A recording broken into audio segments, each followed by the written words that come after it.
할렐루야. 네, 오늘도 주님 안에서 우리가 부흥회로 주님 앞에 나아갑니다. 마지막 날인데요. 성의 마지막 날, 이 큰 날에 하나님께서 더 큰 은혜를 주실 줄 믿고 우리가 이 시간 기뻐하면서 찬양했으면 좋겠습니다. 우리가 주님 앞에 힘들지만 신앙의 삶, 사명자의 삶을 살아갈 수 있는 것은 주님 함께 해주심이고 성령이 우리와 동행해 주심이고 말씀이 있기 때문이고 우리가 지치지만 기도하기 때문인 줄 믿습니다. 우리 그런 마음으로 우리 첫 번째 찬양, 우리가 매일 기쁘게 주님 앞에 순례의 길 행할 수 있습니다. 그것은 성령이 있기 때문에 가능합니다 라는 그런 찬양으로 주님께 영광 올려드리겠습니다. 바꾸실까요?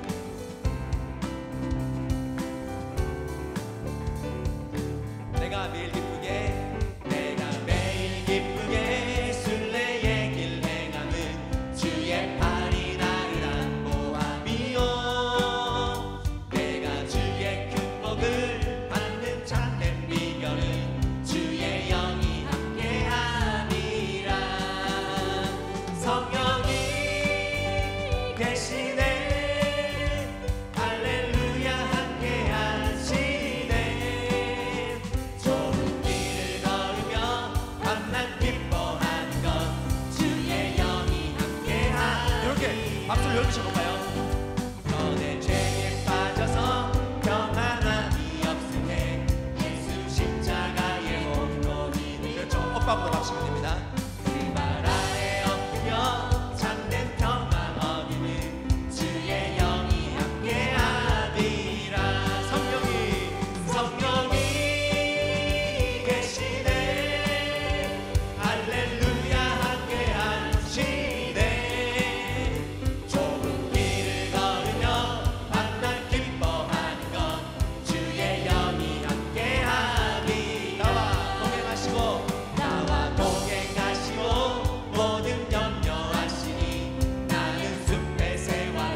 감사와 영광의 박수를 올려주시다. 아멘. 우리의 구원은 보좌에 앉으신 어린 양 예수님께 있는 줄 믿습니다. 그 보혈의 힘을 피를 입어서 우리가 주님 앞에 담대하게 나아가는 줄 믿습니다. 우리 함께 비전 찬양하시면서 주님께 나아가십시다. 우리 보좌 앞에 모였네. 함께 주를 찬양하며 함께 주를 찬양하며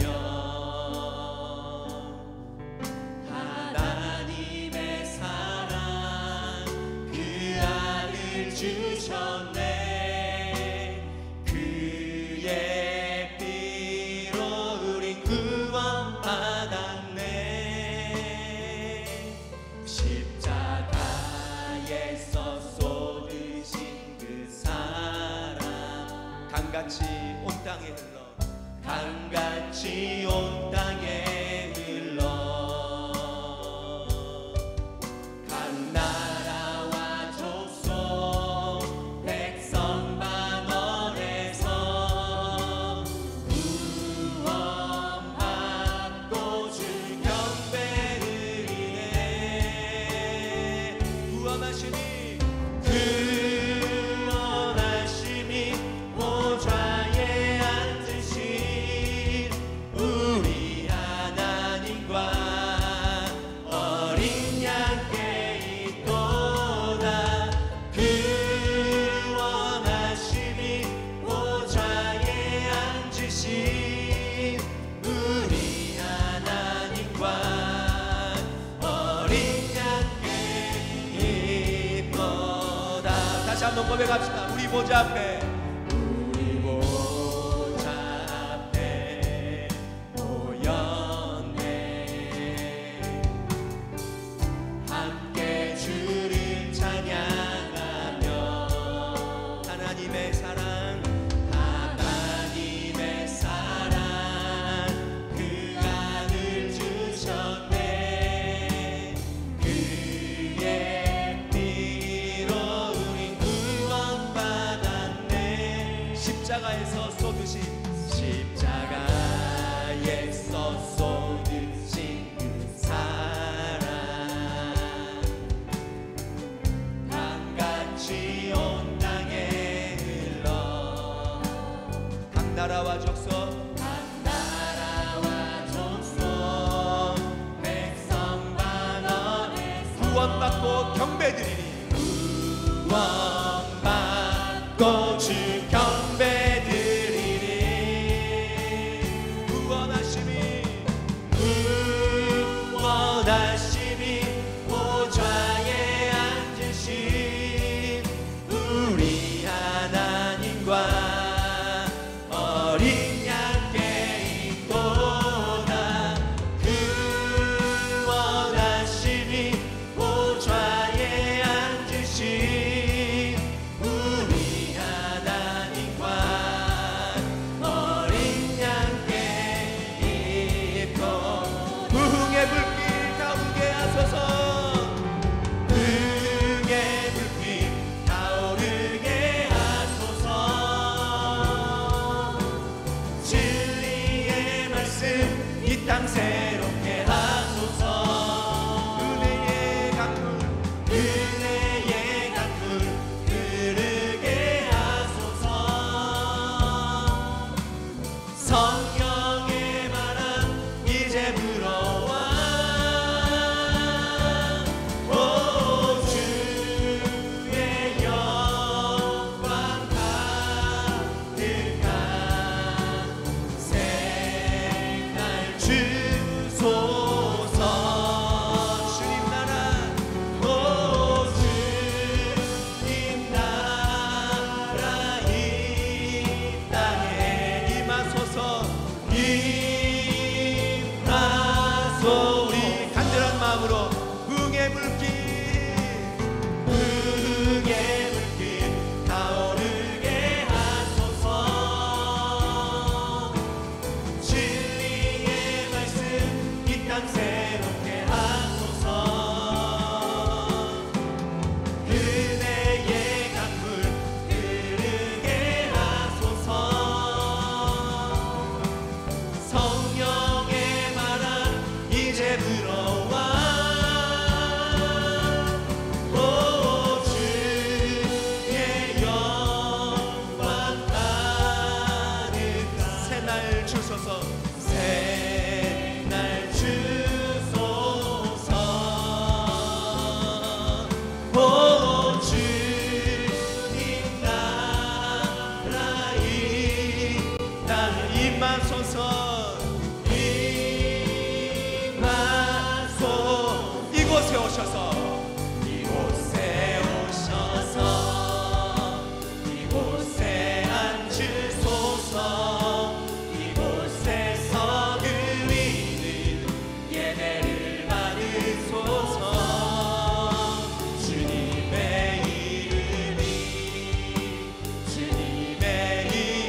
하늘의 문을 여소서.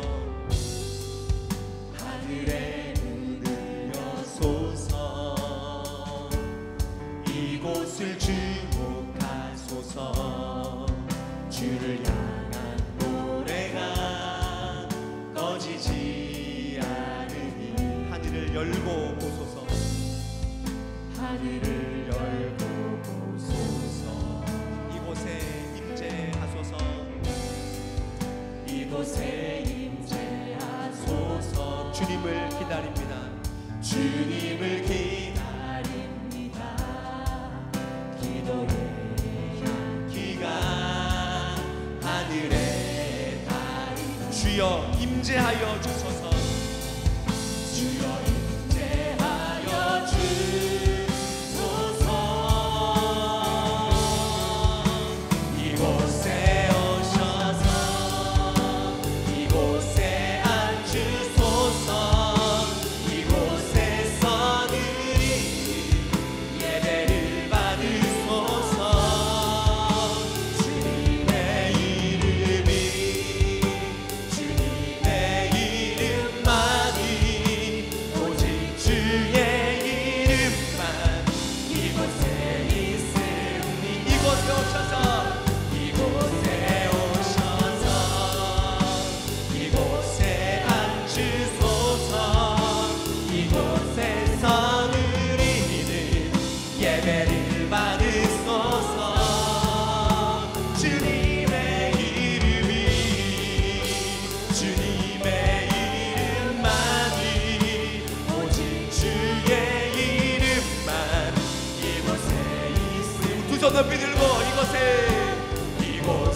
오셔서 이곳에 앉으소서. 이곳에서 드리는 예배를 받으소서. 주님의 이름이 주님의 이름만이 오직 주의 이름만 이곳에 있으 오직 주의 이름만 오직 주의 이름만 이곳에 있으리라. 이 시간 하나님 아버지, 말씀을 사모하는 마음으로 말씀 성회에 참석하게 해주셔서 감사합니다. 사람이 무엇이기에 주께서 그를 알아주시며 인생이 무엇이기에 주께서 그를 생각하시나이까. 저희를 태에서부터 택하여 주시고 불러주셔서 감사합니다. 그 크신 사랑을 받음에도 하나님의 시선이 향하는 곳이 아니라 배를 신으로 삼고 교만하고 세상의 것을 더 좋아하는 어리석은 저희의 모습을 보면 아무런 희망이 없으나 미약한 겨자씨를 수천 배의 무성한 나무로 자라게 하시는 하나님의 능력과 그 긍휼하심으로 변화될 줄 믿습니다. 아버지의 나라가 저희로 인하여 커질 줄 믿습니다. 이제 말씀으로 인하여 아버지의 마음을 알고 공중의 새를 품을 수 있는 주의 자녀가 되게 해주옵소서. 아비의 마음을 아는 자녀가 되게 해주옵소서. 내게 능력 주시는 자 안에서 내가 모든 것을 할 수 있다는 말씀을 믿고 주님보다 앞서지 않고 주께 먼저 아뢰며 주의 강한 손과 펴신 팔만 의탁하게 해주옵소서. 하나님께서 저희 각자에게 뜻하신 바를 이루시기 위해 도청 서부교회를 분리 개척해 주신 줄 압니다. 기도하고 말씀을 전하시는 목사님의 영육이 날로 새 힘을 얻어 강건하게 하시고 상처받은 영혼들을 치유하여 주의 나라를 확장하는 데 쓰임받게 해주옵소서. 주님, 돕는 동역자들이 있습니다. 권사님, 장로님들의 건강을 지켜주시고 감추인 보배를 찾는 어린아이 같이 주를 더욱 앙망하게 하시며 믿음의 후배인 저희들이 그들의 겸손한 섬김과 순종함을 배워 전하게 하소서. 주님, 이 땅에 무너져가는 주의 창조 원리를 세워주시옵소서. 주께서 세우신 신성한 질서가 변질되지 않도록 지도자들과 국민들에게 진리를 볼 수 있는 눈을 열어주시고 사단의 악한 계략으로부터 자라나는 청소년들을 지켜주옵소서. 가난한 자와 과부와 고아를 도우시는 주님, 매서운 한파 속에 더욱 힘든 이들이 있습니다.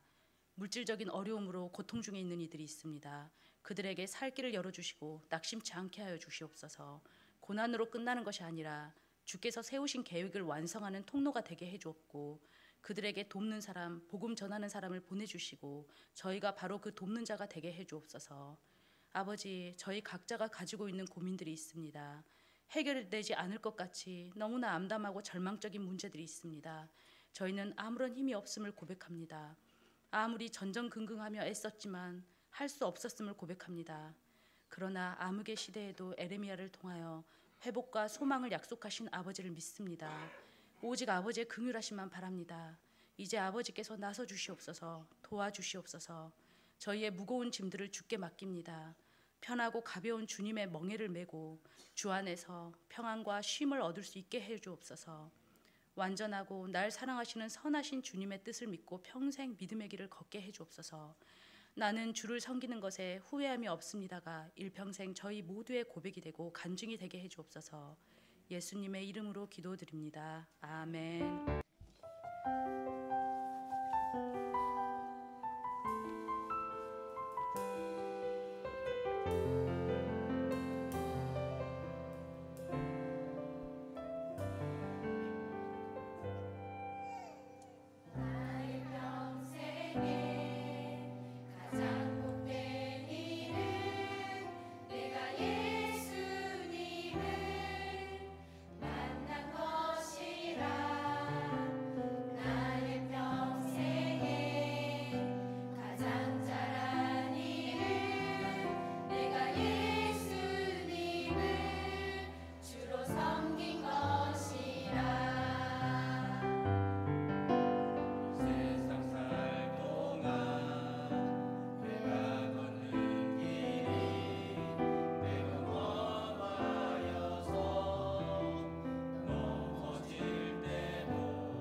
예레미야는요 요시야 제 13년 그러니까 BC 627년에 하나님의 부름을 받아서 남유다가 멸망할 500 BC 586년 그 어간에까지 활동한 예언자입니다. 약 40년 동안 활동을 했는데 그 당시에 남유다의 상황은 녹록치 않았습니다. 이미 BC 722년도에 북이스라엘은 무너졌고 아수르에 의해서, 그리고 지금 남유다도 고대 근동의 상황이 지금 급박하게 돌아가고 있습니다. 중요한 것은 고대 근동의 그 정치가 어떤 세계 정세가 급박한 것이 아니라, 혼란스러운 것이 아니라 남유다 자체 안에 내에 그 내부의 영적 상태가 지금 극에 달하고 있기 때문에 그들이 정말 위험한 것입니다. 여러분, 세상 위험에서 우리가 위험한 게 아니라 우리 내부가, 우리 내면의 하나님을 잊어버리는, 하나님께 엎드리지 않는 그 영적 타락 때문에 무너질 수 있다는 사실을 분명히 기억해야 됩니다. 그래서 우리가 2025년 엎드림으로 말미암아 주님 앞에 엎드림할 수 있는 그런 삶을 살아야 되는 것입니다. 하나님은 심판의 메시지를 예레미야의 입에 넣어줬습니다. 어떤 메시지입니까? 바벨론을 통해서 하나님께서 남유다를 심판할 것이다. 그리고 너희들은 순종하고 굴복하고 70년 동안 그 바벨론 포로 생활을 잘 갔다 와야 된다. 여러분, 이것이 자기 족속들에게, 민족에게 해야 될 말인데 얼마나 어렵겠습니까? 그래서 탄식하면서, 괴로워하면서, 눈물 흘리면서, 그래서 예레미야의 선지자의 그 별명이 눈물의 선지자 아니겠습니까? 예레미야의 뜻이 뭐라고요? 제일 첫 주에 제가 첫날에 말씀드렸는데, 하나님께서 세우신다, 그리고 하나님께서 던지신다, 그리고 하나님께서 캐스팅 하셔서 이렇게 세우셔서 하나님이 세상 가운데 던지셨습니다. 캐스팅하신 것입니다. 우리의 인생이 똑같습니다.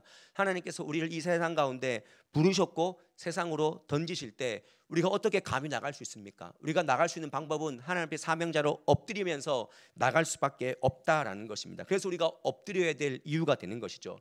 첫째 날 우리가 부름받은 자는 엎드리는 것이다. 그리고 엎드릴 때 담대해진다.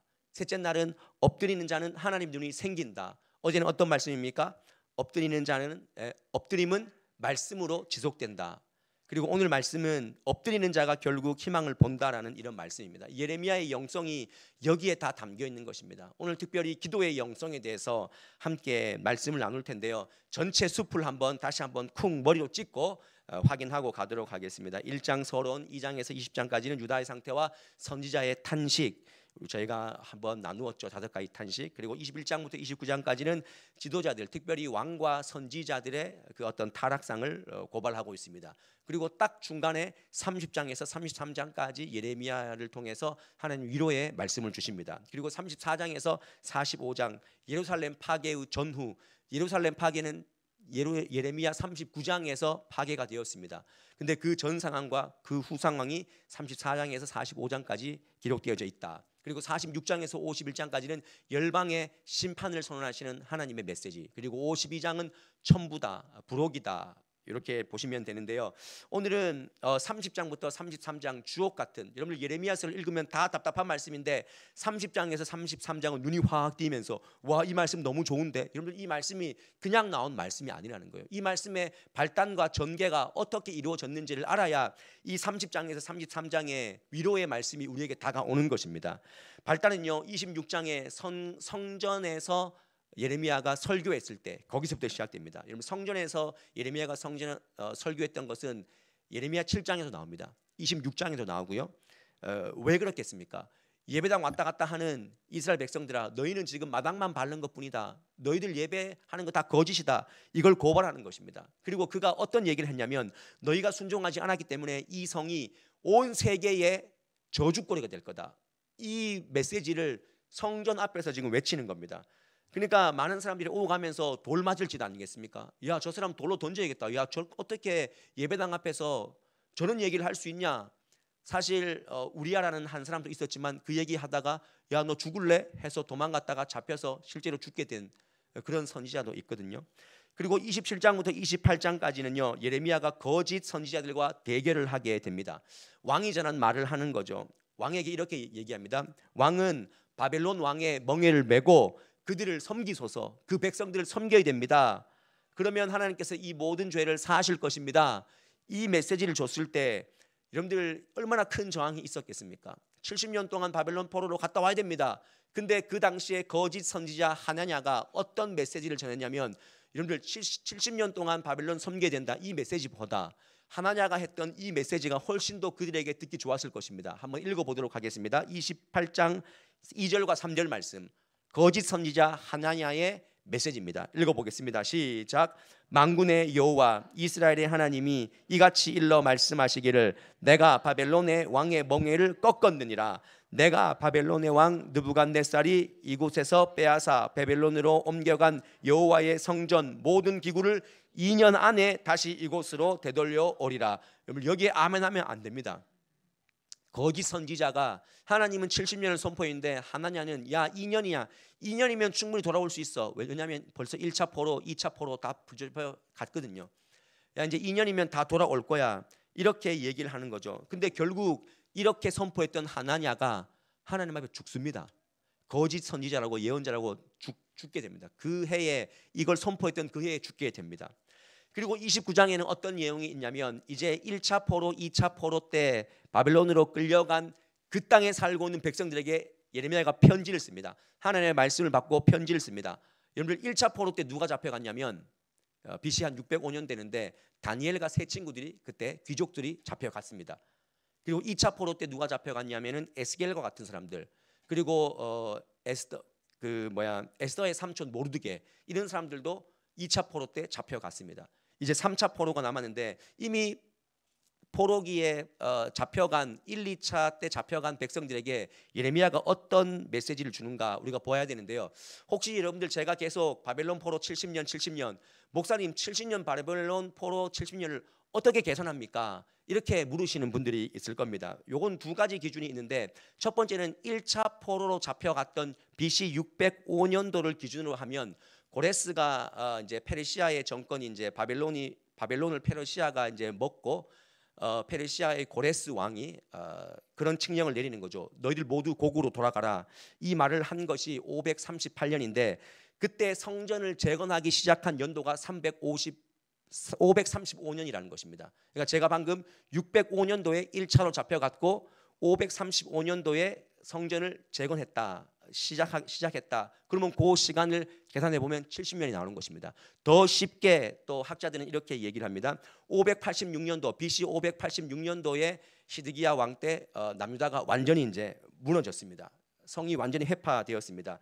근데 예루살렘에서 다시 복귀해서 고레스의 칙령이 있었고 다시 복귀했던 사람들 중에서 수룹바벨을 중심으로 세웠던 그 성전이 BC 516년도에 완성이 됩니다. 그러면 586년도에서 516년도를 빼면 몇 년이죠? 70년 나오지 않습니까? 그렇게 해서 바벨론 포로 70년이 완성이 되는 거예요. 하나님의 말씀은 1.1핵도 여러분들 다 변함이 없고 거짓이 없다는 것을 역사가 증언해 주는 것입니다. 아무튼 이 바벨론에게 포로로 끌려간 이스라엘 백성들에게 어떤 내용의 편지를 주는가? 29장 5절에서 7절까지 말씀 함께 읽어보도록 하겠습니다. 어떤 내용인지 시작. 너희는 집을 짓고 거기에 살며 텃밭을 만들고 그 열매를 먹으라.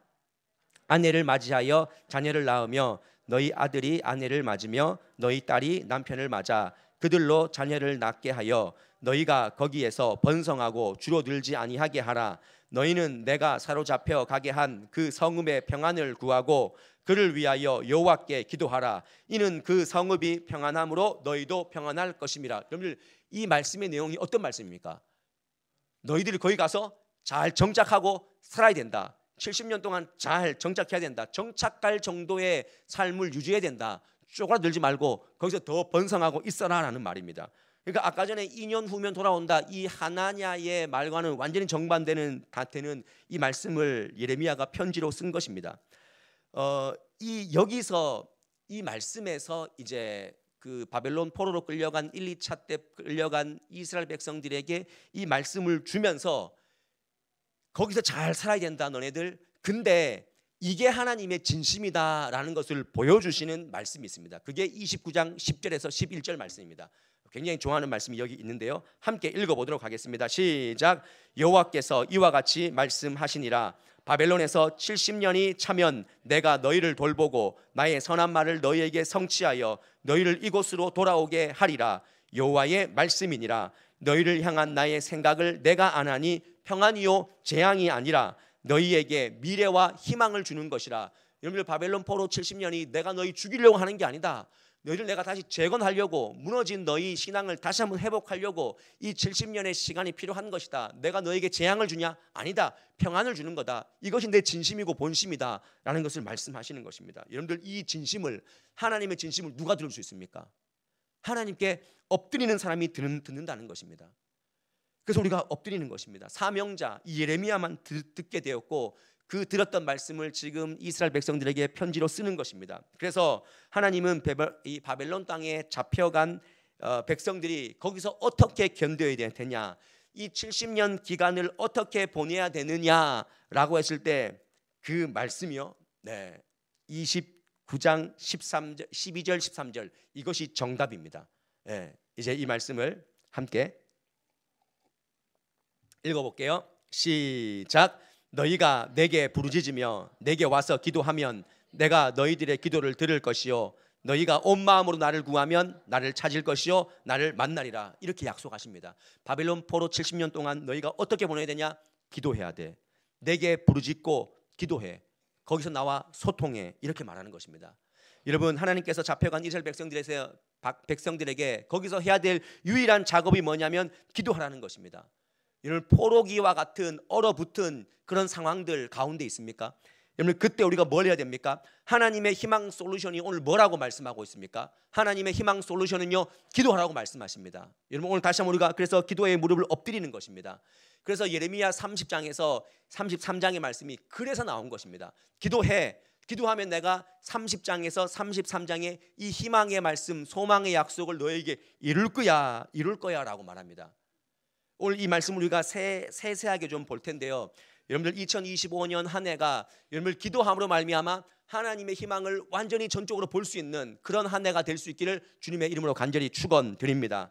엎드리는 자에게 주시는 약속의 말씀이 있습니다. 엎드릴 때 주시는 말씀을 우리가 받아야 됩니다.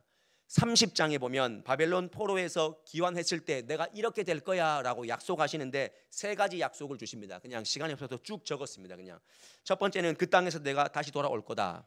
그리고 새로운 지도자를 내가 세워줄 거다. 여기서 새로운 지도자는 아주 깊이 들어가면은 예수 그리스도 메시아의 통치를 얘기하는 것입니다. 그리고 언약 갱신으로 내가 너희를 다시 세울 것이다. 세우심의 그 약속을 해 주십니다. 그러니까 다 회복되었죠. 세 가지 영토, 그 다음에 지도자, 그 다음에 언약을 다시 세우겠다는 것입니다. 여러분, 이것이 예레미야 1장 10절에 나오는 것과 똑같습니다. 내가 너희를 뽑고 파멸하고 파괴하고 넘어뜨리고 결국에는 건설하고 심게 하신다. 이 말씀이 여기서 예레미야의 1장에서 오늘 33장으로 오늘 30장에서 이루어진다는 것을 확인할 수가 있는 대목인데요. 그러면 이거에 어떻게 가능한가? 이 회복이 어떻게 가능한가라고 했을 때 다시 29장 12절 13절을 보십시오. 여러분들, 이 약속의 말씀이 어떻게 가능한가? 29장 12절 13절 말씀, 좀 전에 봤던 그 말씀입니다. 어떤 말씀입니까? 너는 내게 부르짖으며 내게 와서 기도하면 내가 너희의 기도를 들을 것이다. 부르짖으라는 것입니다. 기도하면 내가 이 약속들을 다 성취해 주겠다. 다니엘도 그랬고요, 바울도 그랬고, 몸은 가두어 있었지만, 몸은 감옥에 있었지만 그의 영은 가둘 수가 없었습니다. 그래서 기도했지 않습니까? 하루에 3번씩 자기 고향을 향해서 기도했던 다니엘, 그리고 사도 바울은 갇혀 있었지만, 사망은 갇혀 있었지만 위로 난 하나님과의 그 소통의 통로, 그 기도를 놓지 않고 기도했을 때 그는 거기에서 하나님의 약속의 말씀을 듣게 된 사람들이라는 것입니다. 그래서 성도는 기도해야 되는 것입니다. 인생에 막히는 것은요, 기도가 막혔기 때문에 인생이 막히는 것입니다. 중요한 것은 하나님은요, 그냥 크게 뭐 축복받을 거다, 뭐 응답받을 거다, 이렇게 그냥 뭉뚱뭉뚱 말씀하시는 것이 아니라 굉장히 세밀하고 세세하고 일상의 그 소소한 것들까지 다 회복시켜 주시는 거예요. 오늘 제가 이제 요 말씀을 집중적으로 보고 마칠 건데, 33장까지, 이 30장에서 33장까지 여러 가지 회복의 말씀이 나오는데, 오늘 우리가 신년에 여러분들 가정에 반드시 받아야 될 이 약속의 말씀을 우리가 어떤 기도로 받아야 될 것인가, 몇 가지만 함께 나눌 텐데요. 여러분들, 이 중요한 말씀들이 오늘 보여지고 들려지고 믿어지는 그런 은혜가 있기를 간절히 축원드립니다. 첫 번째는요, 하나님은 흡족한 은혜와 축복을 약속해 주신다는 것입니다. 31장 12절 14절, 오늘 이 말씀 이제 쭉 읽을 때, 약속의 말씀을 읽을 때 기도처럼 읽으셔야 됩니다. 우리 가정에 저 역사가 일어나게 하여 주시옵소서, 그런 마음으로 보시고 밑줄 그으시고 이건 내 말씀이 하면서 올래 붙잡으시길 바랍니다. 31장 12절과 14절입니다. 읽습니다. 시작. 그들이 와서 시온의 높은 곳에서 찬송하며 여호와의 복 곧 곡식과 새 포도주와 기름과 어린 양의 떼와 소의 떼를 얻고 크게 기뻐하리라. 그 심령은 물된 동산 같겠고 다시는 근심이 없으리로다 할지어다. 그때에 기름으로 할까요? 시작. 내가 기름으로 제사장들의 마음을 흡족하게 하며 내 복으로 내 백성을 만족하게 하리라. 여호와의 말씀이니라. 여러분 이 말씀을 보면요, 하나님께서는 경제, 마음, 세대간, 제가 이제 13장 말씀, 13절 말씀은 삭제를 했는데 거기에 보면은 청년과 노인과 처녀들이 기뻐 춤출 것이다, 뭐 이런 말씀 나오는데요. 하나님이 모든 것을 다 세세하게 회복시켜 주신다. 저는 이 말씀을 읽으면서 신명기 28장 말씀이 생각났어요. 거기에 보면 이런 말씀이 있거든요. 내가 너의 토지 소산과 짐승의 새끼와 소와 양의 새끼와 그다음에 떡반죽까지 광주리까지 내가 복을 부어 줄 거다. 너는 나가도 복을 받고 들어와도 복을 받을 것이다. 이 메시지가 신명기 말씀에 있는데 여러분 이 모든 것, 특별히 여러분 물질의 회복이 여러분들 삶 가운데 2025년 한 해 풍성하게 임하시는 그런 은혜가 있기를 간절히 축원드립니다. 여러분들 곡식과 새 포도주와 기름과 어린 양의 떼와 소의 떼를 얻고 기뻐하리라 라고 말씀하십니다. 여러분 이것이 어떻게 회복될 수 있도록 우리가 기도해야 되겠습니까? 물질의 위치가 어디에 있어야 되겠습니까? 우리의 세세한 그 직장과 그 물질, 우리의 어떤 자금의 문제들, 경제적인 흐름들 어떻게 채워줘야 되겠습니까? 우리의 물질의 위치를 하나님 발 아래 있습니다라고 고백할 때 우리의 물질이 풍성해지는 줄 믿습니다. 사도행전 말씀에 보면 이스라엘 백성들 중에서 믿는 사람들이 서로 통용하고 예루살렘 교회가 한참 부흥했을 때 그들이 밭을 팔고 집을 판 그 돈을 어디에 뒀다라고 말하냐면 밭과 집을 판 그 돈을 사도들의 발 앞에 뒀다라고 이렇게 얘기합니다. 사도들의 발 앞에 두었다. 여러분 이 물질을요 내가 끌어안고 가슴에 위치에 끌어안고 내가 머리에 끼어 얹으면요 그것은 짐이 될 수밖에 없습니다. 하나님은 분명히 말씀하십니다. 발 아래 둬라. 발 아래 둬라. 물질의 회복을 위해서 우리가 기도할 것은요 모든 것이 하나님의 것입니다. 이 인정함이 있어야 한다는 것입니다. 저는 여러분들이 점점 많아졌으면 좋겠습니다. 올 한 해 여러분들의 사업이 점점 잘 되고 승진도 잘 되고 잘 열려서 넣어놓은 것도 갑자기 막 불어나고 신경 안 쓴 것도 막 커지는 그런 은혜가 있기를 주님의 이름으로 간절히 축원드립니다. 떡반죽까지 막 잘 되는 굉장히 크게 아멘 하시는 거 보니까 그렇게 돼야 됩니다. 여러분들 전 항상 그렇게 기도하거든요. 우리 경북도청 서부교회 모든 성도님들의 가정마다 물질의 축복이 많아졌으면 좋겠다고. 그 물질의 축복이 많아지면 저한테 부스러기가 떨어지지 않겠습니까 여러분? 예레미야서 읽어보세요. 제사장들이 기뻐한다 그랬어요. 왜 기뻐합니까? 그때는 성전이 파괴돼 가지고 제사장이 어떤 녹을 먹습니까? 그 사람들이 가지고 온 재물의 녹을 먹는 사람들인데 그게 없었다는 거예요. 근데 그 부스러기를 이게 이제 너희가 먹게 할 거다. 그걸 회복시켜 주겠다. 그렇게 말하지 않습니까? 저는 여러분들이 잘 되기를 원합니다. 모든 물질의 주인은 하나님이시다. 중요한 것은 청지기적 관리, 성실과 믿음 아래에서 우리가 이 물질들을 바라보고 기도해야 된다는 것입니다. 두 번째는요, 심령의 회복을 시켜주신다는 것. 심령의 회복. 아까 전에 말씀 보면은 심령이 물된 동산 같다라는 그런 구절이 나왔습니다. 마음의 상태는요, 정말 진정한 평안의 마음의 상태는요, 하나님과의 관계 안에서 해결되는 것입니다. 마음이 편하다는 것. 여러분 물질이 많고 건강하고 자녀가 잘 되고 명예를 얻으면 평안이 있습니까? 그렇지 않습니다. 모든 것은요 하나님과의 관계입니다. 관계. 하나님과의 관계가 잘 되면 마음이 평안한 게 그게 좋은 것 아니겠습니까? 조금 없어도 하나님과의 관계, 내 마음이 평안한 상태, 그 심령의 회복이 올 한 해 여러분들에게 있었으면 좋겠어요. 그래서 저는 이 시간 선포하겠습니다. 우리 교회에 심리적인 장애물들이 다 제거될 수 있기를 주님의 이름으로 간절히 축원드립니다. 여기에 공황장애, 불안장애, 공포증, 스트레스 다 떠나갈지어다. 떠나가야 됩니다. 거기에 우리가 얽매일 수가 없습니다. 올 수 있습니다. 그러면 왔냐? 너 빨리 가라. 나는 하나님과의 관계를 붙잡겠다. 너 빨리 떠나가라. 이 관계를 놓치면 안 돼요. 근데 언제 놓치게 되냐면 내가 다른 걸로 평안해질 때, 내가 이제 없어졌네 하면은 우리가 한눈을 파는 거죠. 그때도 우리가 하나님과의 관계 안에 있겠습니다라는 이 결단이 여러분의 마음의 평안을 계속 유지하는 방법이라는 것입니다. 하나님과의 관계 안에서 심령의 평안을 찾으시는 우리 모두가 될 수 있기를 바랍니다. 세 번째로 자녀들을 회복시켜 주겠다라고 말씀하십니다. 자, 이제 여러분들 정말 좋아하는 말씀, 이제 31장 15절에서 16절 말씀, 읽어보면 어떤 말씀인지 한번 파악이 될 겁니다. 함께 읽습니다. 시작. 여호와께서 이와 같이 말씀하시니라. 라마에서 슬퍼하며 통곡하는 소리가 들리니 라헬이 그 자식 때문에 애곡하는 것이라. 그가 자식이 없어져서 위로받기를 거절하는도다. 여호와께서 이와 같이 말씀하시니라. 내 울음소리와 내 눈물을 멈추어라. 내 일에 삭슬 받을 것인즉 그들이 그의 대적의 땅에서 돌아오리라. 여호와의 말씀이니라. 여러분, 이 말씀이 무슨 말씀이지 아리까리 하는 것 같지만, 여기 보면 그 당시에 포로로 잡혀가고 그 아이들이 어떻게 되었습니까? 이스라엘 땅 가운데 있던 아이들, 정말 그 고아처럼 널브러져서 길거리에서 아무것도 할 수 없는 그런 상태가 됐는데, 하나님께서 그 아픔과 슬픔을 라헬의 슬픔, 라헬이 누굽니까? 야곱이 그렇게 사랑했던 사람 아니겠습니까? 그 라헬이 자식이 없을 때 그 아픔처럼 그 슬픔을 비유했습니다. 근데 그 아픔의 자식들이 다시 돌아오게 할 거다, 땅을 회복시켜 줄 거다, 이렇게 말씀하시는 것입니다. 땅 회복은요, 자녀 회복과 맞물려 있습니다. 왜냐하면 결국 땅은 자식들이 돌아와야 그게 번성해지고 명맥을 이어갈 수 있기 때문에 그렇습니다. 여러분, 진정한 자녀의 회복, 대적의 땅에서 돌아오는 것입니다.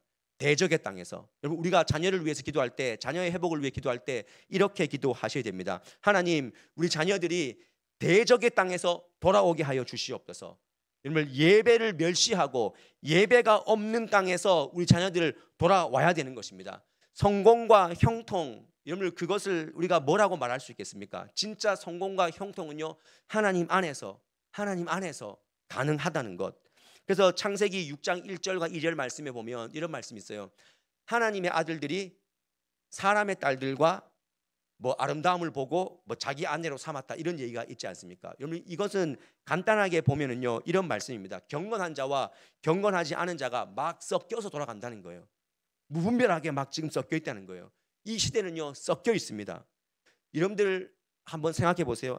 앞으로 또 이렇게 기도하셔야 돼요. 진짜 한번 고민해 보십시오. 여러분들의 가정에 자녀들의 진로, 진학, 결혼, 출산, 심지어 죽음까지, 여러분 그 인생사 앞에 하나님의 영역과 신앙적 개념에서 구별과 차이가 있습니까? 세상 사람들과 내가 아이들 진학하고 학교 보내고 결혼시키고 출산하고 이런 돈 벌고 이런 모든 것에서 신앙적인 어떤 개념으로 그들을 바라보고 있냐는 거예요. 그냥 무조건 돈 잘 벌고, 야, 너 믿든 안 믿든 그냥 아이고 시집 잘 갔어, 장가 잘 갔어, 사위 되는 사람이 엄청 똑똑한 사람이라며, 돈이 그 집 배경이 많다며, 우리는 그냥 이것 때문에 확 잡아서 보내지 않습니까? 그것 말고 정말로 우리가 신앙적 개념으로, 그리고 하나님의 영역 안에서 그런 것들을 하나하나 정말 점검해 나가면서 체크하면서 기도하면서 그 한 단계 한 단계를 밟아 나가고 있냐는 것입니다. 여기에 지금 고3 수험생들, 우리 어머니 아버지들 있을 겁니다. 아이들 대전, 서울, 대전, 대구, 부산 다 보낼 건데, 보낼 때 얼씨구 좋다, 우리 아이는 거기 갔습니다, 이 얼씨구 좋아할 게 아니라 그때부터가 진짜 신앙을 잡아야 될 정말 중요한 기준점이 된다는 것을 아셔야 됩니다. 여러분들 방을 어디다 잡을 겁니까? 여러분들의 그 자녀들의, 여러분들의 간섭이 없는 그 땅에서 어떻게 신앙을 견고하게 하기 위해서 고민할 겁니까? 그 고민 없이 좋은 대학 갔으면 끝. 어떤 믿음의 기준점을 잡고 그들의 환경을 만들어 주느냐 고민할 수 있어야 된다는 것입니다.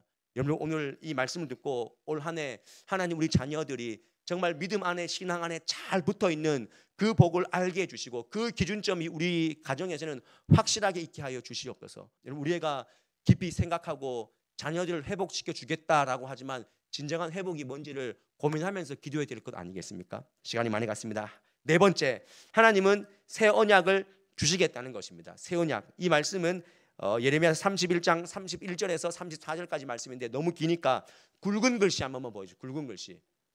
새 언약 보이세요? 새 언약. 그리고 쭉 넘겨주면 그 마음판에라고 있어요. 그 마음판에, 그 마음에 기록한다 그랬습니다.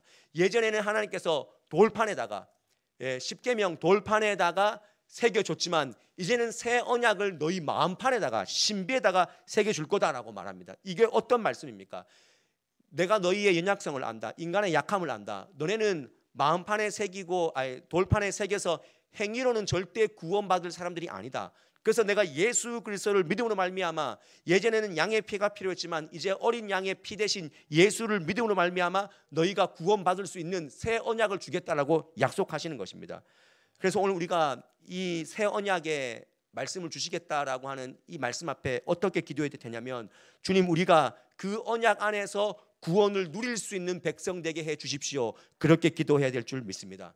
우리 마음판에 늘 주님의 사랑과 은혜, 값싼 은혜가 아니라 정말 주님께서 몸버려 죽으신 그 십자가 사랑이 우리 안에 늘 새겨져서 이 신도시에 죽어가는 영혼들을 볼 때마다 너무나 안타까운, 너무나 아쉬운 그 마음 때문에 전도의 열정이 일어나고 내가 사명자가 되어야 되겠다라고 하는 그 의지를 불태울 수 있는, 하나님이 여러분들에게만 줄 수 있는 그 사명을, 새 언약을 발견할 수 있는 올 한 해가 될 수 있기를 주님의 이름으로 간절히 축원드립니다.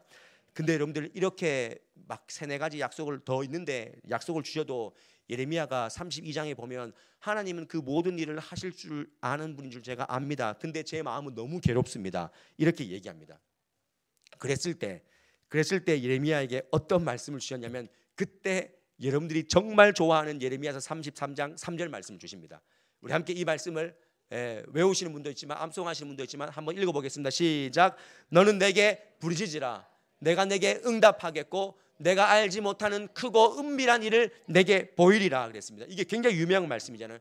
그러니까 이게 예레미야가 바빌론 70년 가운데 너희가 해야 될 게 뭐냐? 기도다.